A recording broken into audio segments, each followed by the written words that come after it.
Hello students and welcome to the virtual class of Gyan Manjari Vidyapit Muva. Students, up to now in the geography we are understanding about the physiographic division of our nation.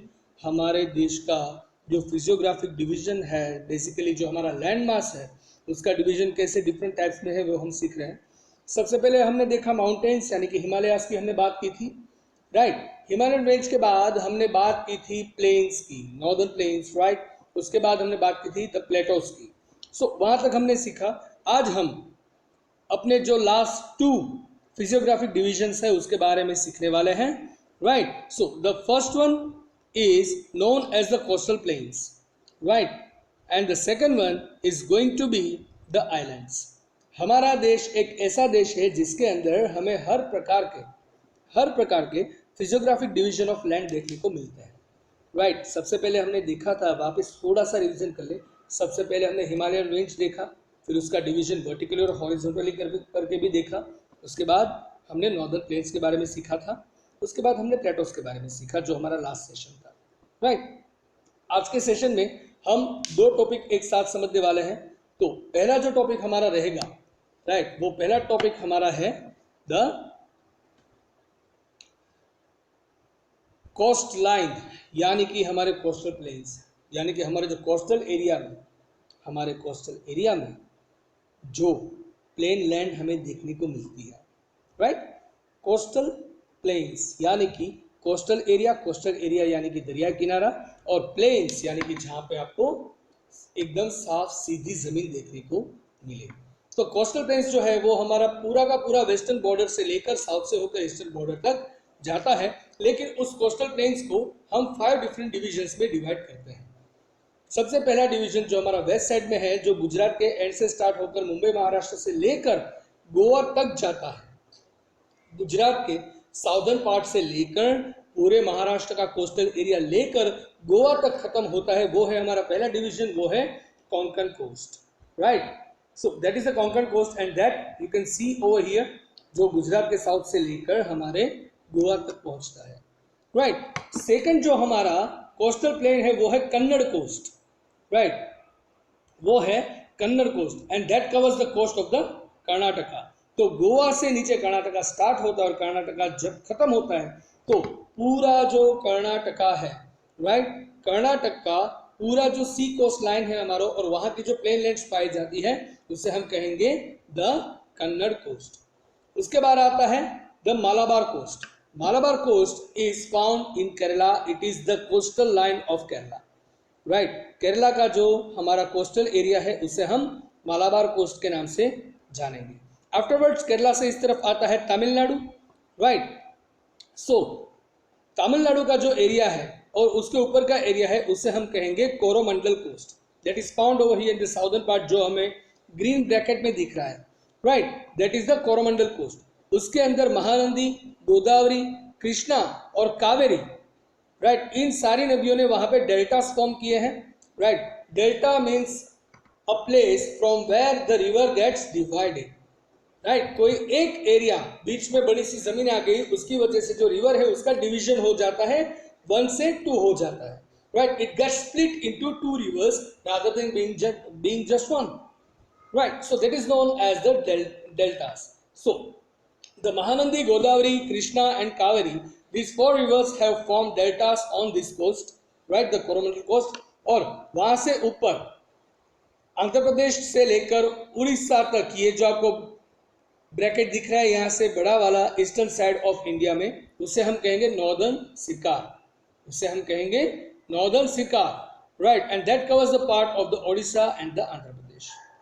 वो ओडिशा और आंध्र प्रदेश का पूरा part cover करते हैं. तो ये है हमारे कोस्टल प्लेन्स, राइट. तो पहला हमारा फिजियोग्राफिक डिवीजन जो है that is the coastal plain. और कोस्टल प्लेन को क्या कहा जाता है, यानी कि कोस्टल प्लेन किसे कहा जाता है, कोस्टल प्लेन उसे कहा जाता है जहां पे सी कोस्ट के पास हमें प्लेन लैंड्स देखने को मिलती है, राइट. तो Konkan coast, Kannada coast, Malabar coast, Coromandel coast और नॉर्दर्न सिरकार, ये 5 डिवीजन है हमारे कोस्टल प्लेन्स के. Now if we move further, we are going to learn about the last physiographic division of the nation, and that is the islands. Yes, in our nations we have certain islands, right. छोटे छोटे islands बहुत हैं, they are unnoticed, but यहाँ पे हम दो बड़े islands के बारे में बात करने वाले हैं। So there are two main groups of islands in India. India के हमारे जो आइलैंड्स हैं वो दो मेन ग्रुप में डिवाइडेड हैं, right. So the islands of India are divided into two parts. The first part is the Lakshadweep islands. Lakshadweep islands they are located close to Kerala's coast in the Arabian sea. हमारे India के जो western side है, यानी कि गुजरात का जो side है वो है वेस्टर्न साइड, वहाँ पे अरेबियन सी है, राइट। और जो हमारा ईस्टर्न साइड है, यानी कि विशाखापट्टनम वाला जो हमारा साइड है ईस्ट साइड में, वो है हमारा बे ऑफ बंगाल, राइट। तो इंडिया को बेसिकली तीन different types of sea level मिलते हैं। वेस्ट साइड में आएगा अरेबियन सी, साउथ में आएगा इंडियन ओशन, और ईस्ट साइड में आएगा द बे ऑफ बंगाल। तो हमारे वेस्टर्न साइड में यानी कि अरेबियन सी के अंदर हमारा जो आइलैंड है that is very much close to Kerala, that is known as the Lakshadweep island. जो हमारे मैप में अगर आप देखोगे तो छोटा सा आइलैंड दिखेगा, that is right below the Gujarat near by the Kerala. सीधा गुजरात से नीचे आओ केरला तक, तो सीधे जब आप नीचे आओगे तो वहां पे आपको हमारा लक्षद्वीप आइलैंड देखने को मिलेगा, that is the tourist spot too. उसके बाद आता है हमारे ईस्टर्न साइड में, that is Andaman and Nicobar islands. Andaman और निकोबार आइलैंड वो है लोकेटेड बे ऑफ बंगाल में, that means the eastern side of our nation, right. So ये जो हमारा आइलैंड है उसके बारे में हम जो सीखने वाले हैं, तो जब भी आप सीखो तो आपको ये बॉक्स बनाने हैं, राइट। और इस बॉक्स में आपको दो हेडिंग देने हैं, लक्षद्वीप एंड अंडमान एंड निकोबार। और जैसे मैं आपको पढ़ाते जा रहा हूं, आपको जो भी इंपॉर्टेंट पॉइंट्स लगते हैं वो सारे इंपॉर्टेंट पॉइंट्स को लक्षद्वीप के बारे में आप लक्षद्वीप में लिखेंगे और अंडमान निकोबार के बारे में भी उसके बॉक्स में आप लिखेंगे। आप अपने पॉइंट्स नोट्स कर सकते हो। नाउ लक्षद्वीप, सबसे पहले उसके बारे में सीखते हैं। Lakshadweep is a group of islands that lies close to Malabar coast of Kerala in the Lakshadweep sea, right. हमारा जो अरेबियन सी है उसका एक डिवीजन है लक्षद्वीप सी, उसके ऊपर से नाम बना लक्षद्वीप, राइट। वहां पे ग्रुप ऑफ आइलैंड जो है उसे हम लक्षद्वीप के नाम से जानते हैं। अगर आप यहाँ पे इस मैप को देखो तो यहाँ पे आपको दिख रहा है एक तरफ तमिलनाडु, दूसरी तरफ केरला, केरला में आपको दिखा पुंडीचेरी, राइट। तो यहाँ पे अगर आप देखोगे सो दैट डिवीजन उसके पास में ही है the Lakshadweep, they are the islands, right. And the group of the islands, you can see the 1 2 3 4 and 5 different islands over there, और उन सबको मिलाकर बना लक्षद्वीप। और उसको लक्षद्वीप नाम किसके ऊपर से मिला? On the name of the sea, and that is the Lakshadweep sea, right. Then Kavaratti is the administrative headquarters of the islands. इस आइलैंड का जो एडमिनिस्ट्रेटिव हेडक्वार्टर है उसे कावराती कहा जाता है। कावराती वहाँ का मेन एडमिनिस्ट्रेटिव हेडक्वार्टर है जो पूरे लक्षद्वीप को एडमिनिस्ट्रेट करता है। इस मैप में भी अगर जैसे मैंने आपको बोला, गुजरात से अगर आप सीधा नीचे आओ, गुजरात के दीव से आप सीधा नीचे जब आ रहे हो तो वहां पे केरला के सामने ही आपको मिलेगा लक्षद्वीप, राइट। और वहां पे जो ये एक सिंगल डॉट आपको डार्क दिख रहा होगा, that is the Kavaratti, right. And this area of the region, this region sea is known as the Lakshadweep sea, right. So that is about the Lakshadweep. तो लक्षद्वीप जो है हमारा, that is the western side of the islands of our nation, and they are under the control of the nation too, right. They are control of the India only. These are small group of coral islands covering an area of 32 square kilometers. ऐसे छोटे छोटे बिखरे हुए islands हैं, right, कि जिसका area 32 square kilometre का ही है। These islands were earlier known as the Laccadive, Minicoy and Amindive, right. इसके कुछ नाम है अलग अलग, राइट। इस आइलैंड के जो अलग अलग छोटे छोटे ग्रुप हैं, जो छोटी छोटी लैंड है वहाँ पे, मैंने पहले ही आपको बताया ना कि 5 डिफरेंट टाइप्स ऑफ आइलैंड्स हैं जो मिलकर वहाँ पे ये पूरा ग्रुप बनाते हैं लक्षद्वीप का, राइट। तो ये जो आइलैंड्स हैं उसको पहले कौन से नाम से जाना जाता था? द लैकेडिव, द मिनिकॉय और अमिंडिव, ये इस नाम से इनको जाना जाता था।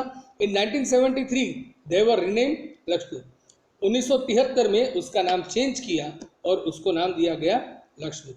That is very much nearby. Lakshadweep is very much nearby the Indian Ocean, so that you can see the green and the blue sea over there. और वहाँ का पानी एकदम साफ रहता है। अगर इस फोटोग्राफ को मैं जूम कर दूं, then you can see the clean beaches of the Lakshadweep, right? You can see the green and the blue color over here, and you can see the very much clean beach, right? In maximum times it is very bad to say, but whenever we see any of the sea coast, we find many of the dirt, right? We find many of the litter thrown here and there, right? The water level is too spoiled, but over here you can see the beach is very much clean, right? And that is why the Lakshadweep has been one of the most favorite tourist spot for the people of our nation as well as the foreigners to visit the island, right? उसके बाद what are the coral islands? अभी हमने एक word देखा ना, coral islands. तो coral island किसे कहते हैं? Coral polyps are very tiny soft bodied organisms that live for a very short duration. Coral polyps जो हैं वो बहुत ही छोटे और एकदम सॉफ्ट बॉडी वाले ऑर्गेनिज्म है, यानी कि कुछ प्लांट्स है, कुछ ऐसे सजीव हैं जो बहुत ही शॉर्ट ड्यूरेशन के लिए जीते हैं। They live in huge colonies in shallow and warm waters. जहाँ पे पानी कम रहता है और पानी थोड़ा गर्म रहता है, वहाँ पे ये बहुत ही बड़े ग्रुप में कोरल पॉलिप्स पाए जाते हैं। व्हेन दे डाई, जब वो मरते हैं, their skeletons form a thick layer on the floor forming an island. तो जब वो मरते हैं तब उसकी जो हड्डियाँ होती हैं, कोरल पॉलिप्स की जो हड्डियाँ होती है, वो फ्लोर की एक थिक लेयर बनाते हैं और जिसकी वजह से एक आइलैंड बनता है, right? So basically coral polyps नाम के एक सजीव है, उसकी हड्डियों ने मिलके एकदम थिक सा एक लेयर बनाया फ्लोर के ऊपर, और जिसकी वजह से वो एक आइलैंड बना, उसे हम कहेंगे कोरल आइलैंड, राइट? तो लक्षद्वीप का फ्लोरा और फोना कैसा है, यानी कि वहाँ पे कैसे हमें वेजिटेशंस मिलते हैं और कैसे एनिमल्स मिलते हैं। The islands have a rich variety of flora and फोना। लक्षद्वीप जो आइलैंड है वहाँ पे फ्लोरा और फोना की बहुत ही रिच वेराइटी है, यानी कि वेजिटेशन भी बहुत ज़्यादा है, राइट? ट्रीज, प्लांट्स, उसकी बहुत ज़्यादा वेराइटी है। उसके साथ वहाँ पे एनिमल्स, यानी कि सी एनिमल्स खास करके ज़्यादा पाए जाते हैं। The Pitti island is uninhabited and has a bird sanctuary. एक पिटी आइलैंड करके उसका ही एक छोटा सा पार्ट है, दैट इज अनइनहेबिटेड, यानी कि वहाँ पे कोई इंसान रहता नहीं है, आज तक किसी ने वहाँ पे रहना शुरू नहीं किया, और वो एक बहुत ही छोटा सा आइलैंड है और उसका खुद का वहाँ पे एक बर्ड सेंचुरी है, राइट? वहाँ पे जो ट्रैवलिंग बर्ड्स आते हैं उसको देखने के लिए बर्ड सेंचुरी इज फाउंड, और यहाँ पे you can see the image of the Pitti island. You can see such a small island, that is right, and that is the bird sanctuary too, right? So that is the detail about the flora and fauna of the Lakshadweep. Now, जो table अगर आपने fill up किया है तो वो कैसा दिखना चाहिए? So Lakshadweep that is located close to Malabar coast near Kerala. Kerala के पास मालाबार कोस्ट में वो सिचुएटेड है। Small group of coral island, right? जो कोरल आइलैंड है, कोरल आइलैंड क्या है वो मैंने अभी आपको बताया। तो जो कोरल आइलैंड है उसका एक छोटा सा ग्रुप है लक्षद्वीप।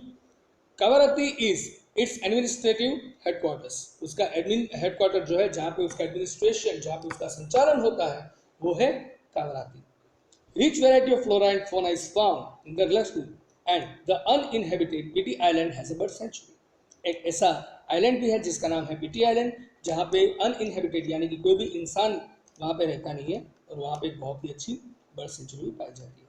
तो यहाँ तक आपने फील किया होगा लक्षद्वीप में। Now it is time to understand about the islands of Andaman and Nicobar. So students, now it is the time to understand about the Andaman and the Nicobar Islands, right? तो सबसे पहले उसका location देखते हैं। So these are a long chain of islands located in Bay of Bengal.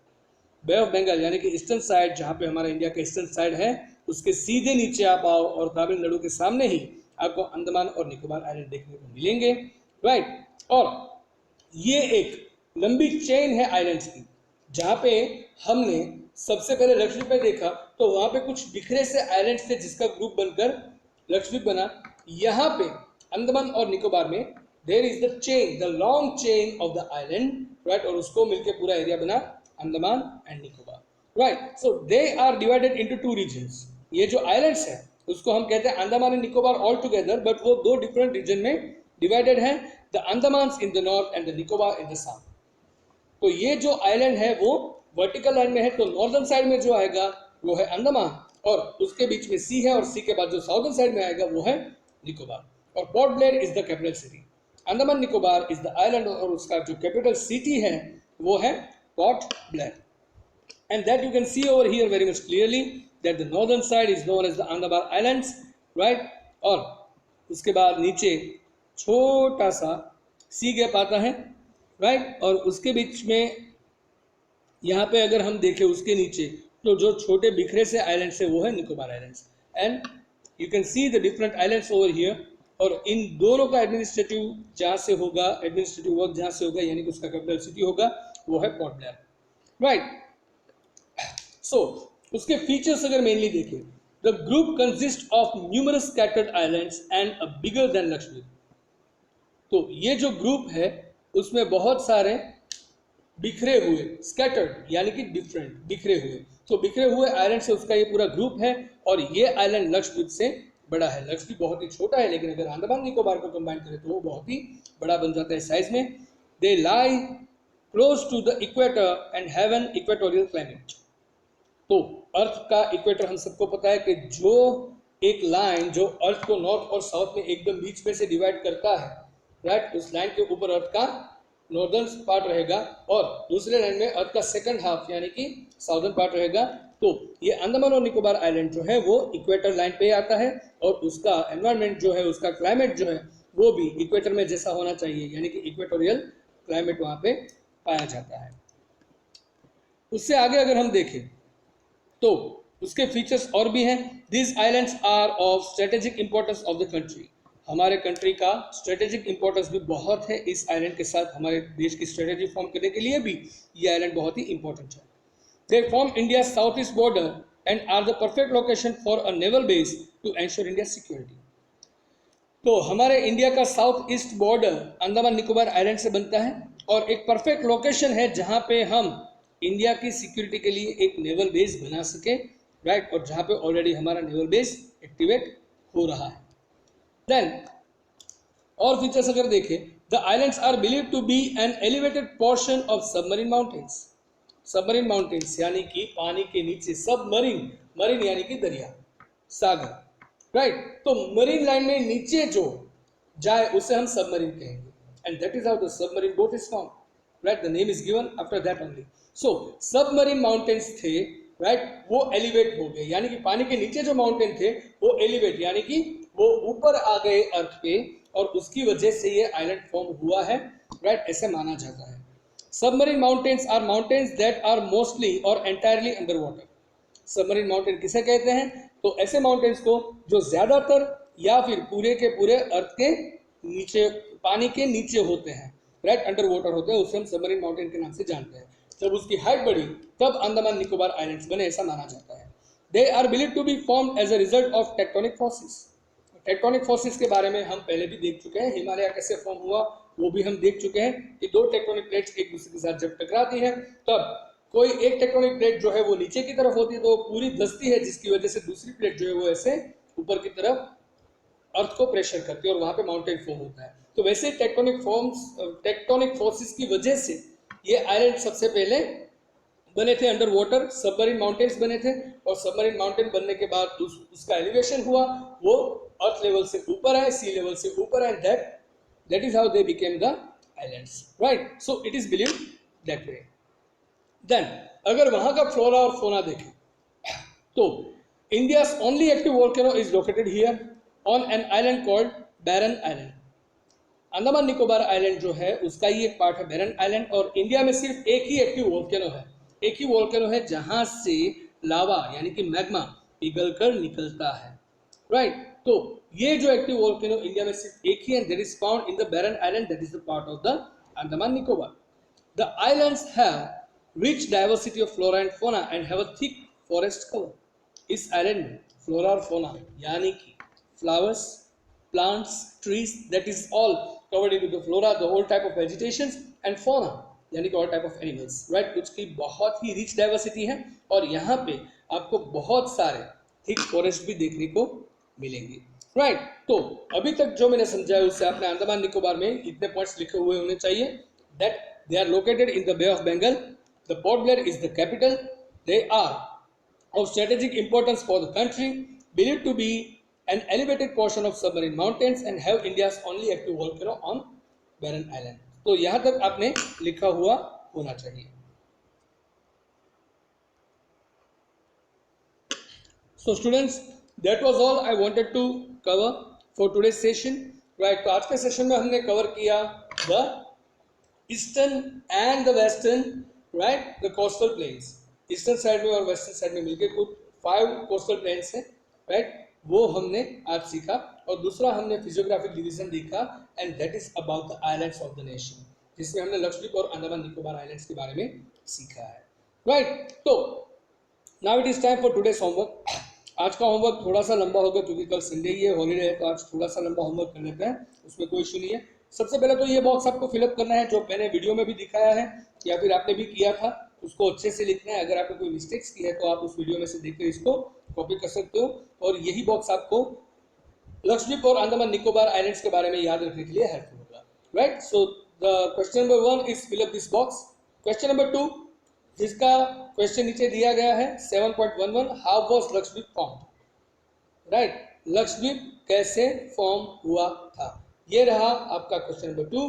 और question number 3 is right the names and details of all the coastal plains of India.